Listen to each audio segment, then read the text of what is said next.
Hey guys, so I've been playing the new Pokemon games on the Switch, and like any other review on the game, I too have encountered bugs throughout my journeys. Since I've been busy with that and starting on my thesis research, you may, or not, have noticed a significant decrease in content on my channel lately. Between research and finding time to relax with friends, it hasn't been easy, but it's better than most people out there who have it worse than I. Anyways, back to the game at hand.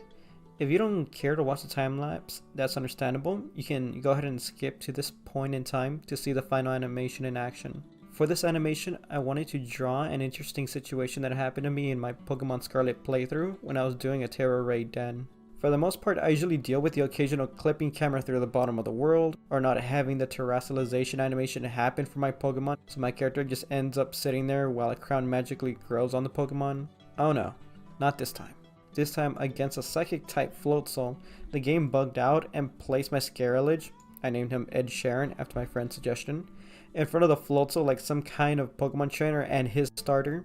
I found it funny since it looked kind of like a mirror showdown between the original and its copy. Even though it didn't actually fight, it just stood there, I still found it funny enough to take a picture and recreate the situation in animation.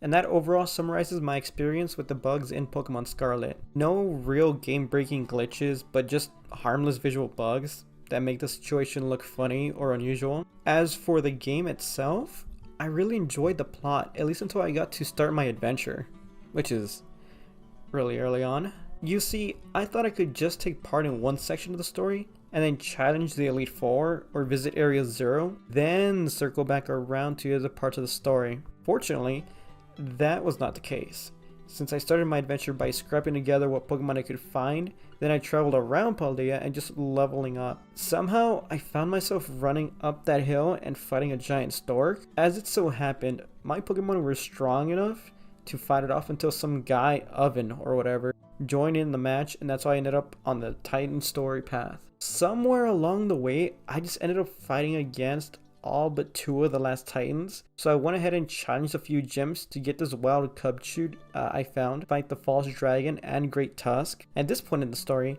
I had evolved my Fuecoco into Scarelage and found the design to be kind of funny. Fire just coming out of the side of the mouth looked less like fire and more like flaming hot tubes that just wiggled around, so I thought to make necessary changes for this animation.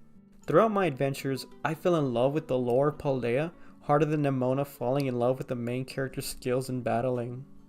Seriously, everywhere I went, she was just there, watching and waiting for me to arrive. It didn't help that she went out of her way to explain how it's all a coincidence, even though I challenged all the gyms out of order since my team was strong enough to take most of them on in any order by this point in the game. I swear she was just grooming us to become the ultimate battle partner since no one else could handle her. Interpret that any way you wish. Then Gita stepped into the fray like a Smash Ultimate character reveal, and you can be sure when Nemona stopped stalking us at the gym, Gita was there to continue grooming us in her stead, since she also became interested in us. It didn't help that Rika of the Elite Four also wanted in on that grooming action. While that could make for an interesting anime plot if it weren't for the fact that the protagonist is just a kid.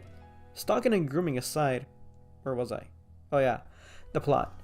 The mystery surrounding Area 0 just enthralled me and kept me going to investigate, and I was upset to learn that I needed to complete all 3 story parts since they were the main story elements, not side quests. So there I was blasting away all the Team Star members since I was completely overleveled for this fight. If nothing else, I was glad my 2 inconspicuous friends Penny and Clive were there to support me, even if they didn't really do anything. But alas, I was heartbroken to find out my best buddy Clive was actually the Academy headmaster and was actually the head of Team Star. Then came the double whammy when it was revealed that Penny was the boss of Team Star all along. Shocker, I know. What's really unfortunate here is I don't really have the time to make an entire animation video to summarize all of these things, but instead just cram it all in a Pokemon design video such as this.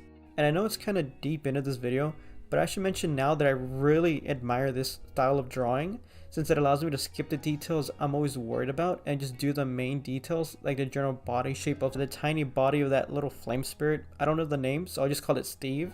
Or the giant ominously floating Floatzel head in the corner of the room, slowly expanding the darkness around it. But yeah, that mostly does it for this video. It's less of a gaming video or animation video, and it's more about me just kind of explaining my thoughts on the latest Pokemon Scarlet and Violet games, which I really did enjoy. But it's also a chance for me to try out this brand new art style that I really wanted to try my hand in, since it looked pretty easy to try and replicate, but challenging enough to where it still requires some effort to be put into it. And I would like to say more, but it's already close to the end of the video, so I'll just leave it here and show you the end result.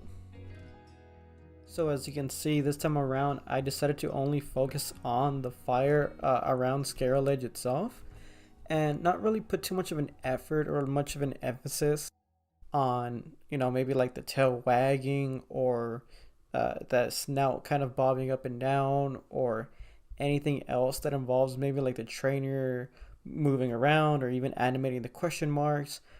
Instead, I just really wanted to focus and just kind of capture the main essence of this scenery here. I hope it looks nice, since it was one of those up late at night with a lot of energy designs that I hope some of you will be able to relate to. And like always, like the video if you like the video even if you dislike the video, and I'll see you guys next time.